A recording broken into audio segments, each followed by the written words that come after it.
What's going on, everyone? Thanks for tuning in to another episode of the Ducks Dish podcast.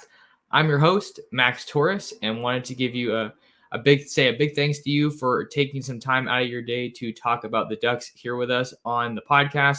You can find us on your podcasting platform of choice, as well as on YouTube for the multi-platform excellence. If you wanted to see the video version of the podcast, you can find us over at Oregon Football Max Torres.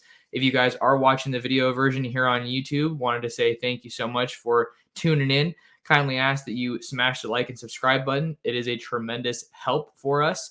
We have a big episode of the podcast. I know it's been a little bit since I recorded one of these episodes, but been on the road a little bit and now getting settled back into Eugene. So excited to hop on here and record. We have another QB focused episode, recruiting heavy episode. You know how much I like recruiting, and that's kind of what I want to dig my teeth into with today's episode of the podcast. Then I wanted to lead it off with Jaden Rashada. He's probably the biggest name on the quarterback market right now, certainly for Oregon. Dan Lanning, Kenny Dillingham, as the Ducks search for a quarterback here in the 2023 cycle. He was recently on campus for an unofficial visit over the weekend. And then after that unofficial visit, he came out with a newly released top 7, which consisted of LSU, Oregon, Florida, Ole Miss, Miami, Cal, and Texas A&M. So I think on the surface, you see an update like this, and you would think that it's good news for Oregon. And I'm not here to say that it's not good news for Oregon, but I'm just, kind of breaking things down optically. For example, we saw Dreon Dickey. He visited for the Oregon spring game, and then he released his top 5 and then released his decision date, all very close to each other, coming on the heels of that visit. And then with Rashada, he's also set a commitment date for June 18th. So I think that it was really good for Oregon to get him on campus just in an unofficial visit capacity, because he is still working out the remainder of his official visit slate. So anytime you can get a guy, certainly of Rashada's caliber, on campus for a visit in an unofficial capacity, they come up on their own dime, then I think that is a good move that you want to make. Excuse me. Get a little water here. So I did post the latest intel that I was getting on that visit over the weekend for Rashada over on Ducks Digest. That's always the easiest place to find the latest recruiting updates from me, or if you're following me on Twitter at mtorresports. But I wanted to get into a little bit of what I was hearing from some of the sources I reached out to that were close to Rashada's recruitment on this one.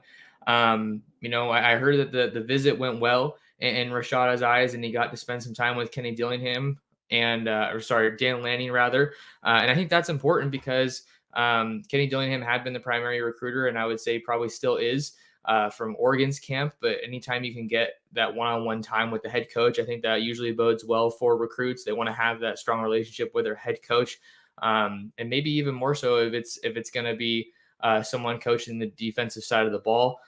Probably not the biggest factor, right? But I don't know. I'm just kind of unloading my thoughts here on this episode of the podcast.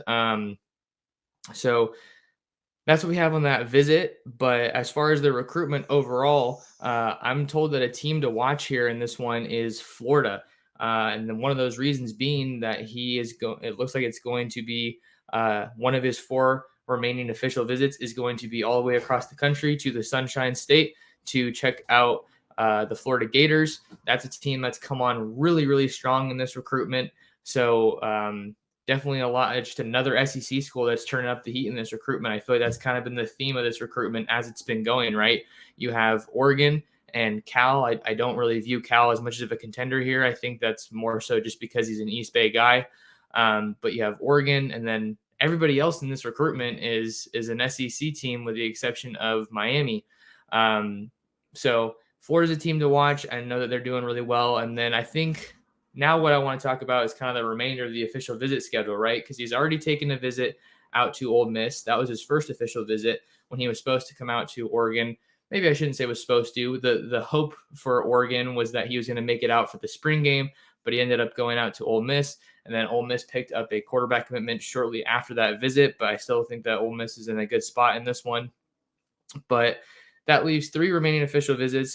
If we're going off of Florida getting an official visit, so that'll be Florida and Ole Miss, and then you have Texas A&M. I think that they're definitely in a good spot to get a visit from him. That was a dream offer, is what he told some of my coworkers, my colleagues at SI All-American. They asked him about that offer from the Aggies out in Las Vegas at one of the recent Elite 11 events. So the dream offer from the Aggies. I think that just kind of lends itself to the allure of big time football out in the SEC. So I think that Texas A&M is probably going to get a visit. So that's 3 trips, and then that will leave LSU, Oregon, and Miami as the other schools for official visits. He's already been to all of these schools. I don't think I've seen pictures of him on a visit to Cal, but you figure with the proximity, he's probably been there before. But yeah, that leaves LSU, Oregon, and Miami for official visits. And Rashada did make it out to LSU when he was in the South on a recent string of visits that also included a trip to Arkansas, which has since landed a quarterback in the 2023 class. And it looks like Arkansas is going to be out of the running for Rashada. But I think it's just going to be interesting. Not only do you have to consider the timing of the visits, right? He has that June 18th commitment date set up. And we know how valuable visits are the closer you get to a commitment. And then I also think for Oregon, they're in the position where they want to get a quarterback as soon as possible, but Rashada isn't rushing his decision by any means. I think he's definitely that caliber of a player that can push past. I was gonna say push past traditional recruiting deadlines, but we're only in June, so that's not the case with this one. But he suffices to say he can really take his time in the recruiting process, and I feel like what school is going to turn him down. So that's kind of what I have on the Jaden Rashada recruitment. That's going to be a super fun one to watch as we get to the finish line there, just under a month away now as I record this. So it's going to be someone to keep an eye on for sure. And then we also have another quarterback that may not be getting enough buzz, is kind of what I said in my recent update that I wrote on him. And that is Kansas quarterback Avery Johnson. He's from Mays High School out there in Kansas. Let me see if I can pull up some of his highlights here. And then I'll get those on the screen for you guys so we can try to kind of see what kind of a player the Ducks are looking at here on the recruiting trail. Another 2023 quarterback, and Avery Johnson just recently coming off of a strong showing out in Nashville at the Elite 11 against some of the best quarterbacks in the country, in that company. But let's get these highlights rolling here, and we will take it away from there. All right, so Avery Johnson, he was out in Nashville over the weekend, and he punched his ticket to the Elite 11 finals, which is set for June 28th. So that's going to be kind of a date to keep in mind, and I'm going to tell you why in just a little bit. But he talked to SI All-American, and I have that full update from the interview over on Ducks Digest. You guys can definitely head over there and check it out. But he's really coming on strong here as a guy who's drumming up a lot of buzz on the trail here, kind of in the sweet spot of when we see a lot of quarterbacks committing right in the spring. But he's still trying to work out his official visit schedule. But the important thing to take away here is that he said that Oregon is the only official visit that he knows for sure he's going to be taking right now. Another school that's definitely in the mix there is Kansas State. You figure with him being from the state of Kansas, that it makes sense that Kansas State's in the running there. I know that their quarterbacks coach has done a really good job in this recruitment. The name's escaping me off the top of my head, but just he was talking about how he's just been very straightforward in that recruitment. And after being to so many schools, meeting so many coaches throughout the recruiting process, he can really tell when someone's being genuine. So the relationships are going to be really important in this decision. And then I think some of the other schools that are still in the running, so to speak, we're still kind of waiting to see what happens. That they could offer. Let me pull that up because I want to make sure that I'm I'm getting the right schools listed off here. So I just need to slow myself down just a second so I can pull up the most recent information that we have to work with here as we're breaking down the recruitment of Avery Johnson, who is in the 2023 class, as Oregon actively looks for more quarterbacks in the 2023 class to go after. Certainly in the month of May, we're going to talk about another quarterback that Oregon offered this month later on in this episode. So just give me a second here. Okay, so some of the other schools that Johnson already has offers from that are in the mix for an official visit, you have Washington Huskies, so another Pac-12 team, as well as Virginia. And then a couple other schools that haven't offered just yet. You have LSU, Michigan, Miami, and UCLA. They're still in consideration because it looks like they want to see him throw, and they're talking about getting in the mix. But the biggest thing to take away here, aside from Oregon getting to visit, is the timeline. Johnson recently told SL American in that interview that he wants to be committed by the time he boards that plane to go to Los Angeles for the Elite 11 finals. So that's just a little bit over a month away, and he still has those official visits to figure out. So this is going to be going really, really quickly. But he also said that he doesn't kind of want to be a reactive guy. He doesn't want to make his move after just because of what someone else does. So we all know how the QB recruiting works. It's definitely something we've seen as far as the dominoes that fall. Someone will go to some school and then it's like, okay, well, now that he's made his call, now I'm going to go ahead and make mine. But he's been very forthcoming about wanting to make his own decision. So we know that Kansas State and Oregon are two of the schools that are in the strongest position right now with Johnson. But he's a little interesting to me because he presents a little bit of a different skill set. He's definitely maybe more of a dual threat guy, like we just saw on the tape that we rolled. If you guys are watching on YouTube, he threw for around 2,500 yards as a junior, and he also ran for 1,000 yards. But he was saying that he's going to be considering, when he looks at his next stop, the school he ultimately ends up playing for, he wants to go somewhere where he's really going to be able to spin it and just let it fly as a true quarterback. And I think that definitely aligns with what Kenny Dillingham and the Oregon Ducks want to do on offense, not only in 2022, but moving forward. You want to be versatile, but I think if the spring game is any indication, the Ducks are definitely going to be looking to air it out here. So you guys got to check out Avery Johnson as a guy to watch here in the 2023 class. He got offered earlier this month, and now it looks like there's definitely that solid interest for him to come out for an official visit. Also worth noting that he's already been out to Oregon previously on an unofficial visit. I believe that trip was back in January. So Avery Johnson, someone to watch here in the 2023 recruiting class at quarterback for Oregon. We're going to take a quick break and then talk about a couple other guys at the quarterback spot to keep an eye on for Oregon in the 2023 class. Stay with us, and we will see you on the other side of the break.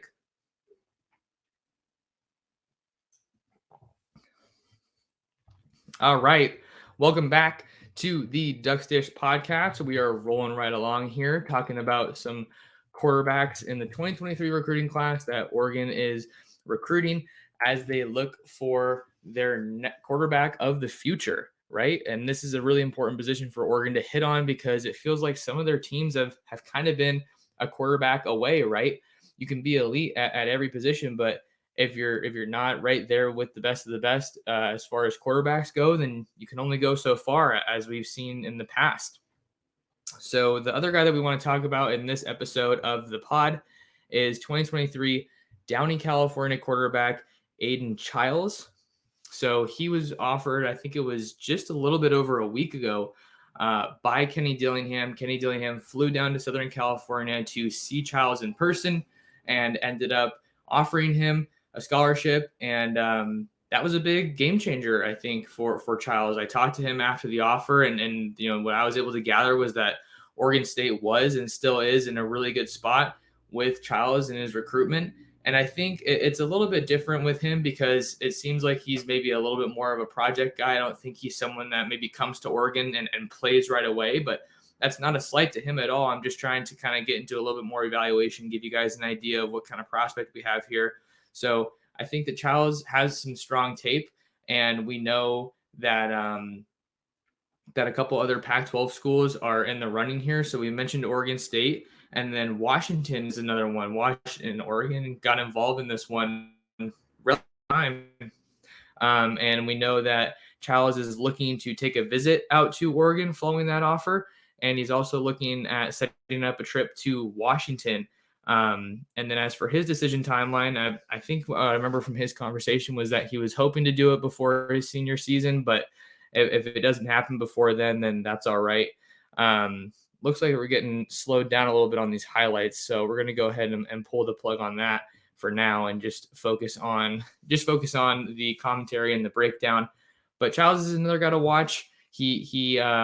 I got to see him out in Oakland last weekend at the ESPN Elite Underclassmen Camp, and he took home quarterback MVP honors. And there was another really good quarterback that was there in 2024 quarterback Austin Mack. So Chiles is definitely someone to watch to see what Oregon does in the 2023 class. We know that Rashada is probably at the very top of the board right now, but we're seeing Oregon kind of try to figure out, you can't put all your eggs in one basket, right? So you have to kind of have other guys that you're recruiting in case you can't get a guy like a Jaden Rashada, or the last guy that I want to talk about here, Dante Moore. He was recently on campus for an official visit to Oregon, coming out from Detroit, another 5-star quarterback.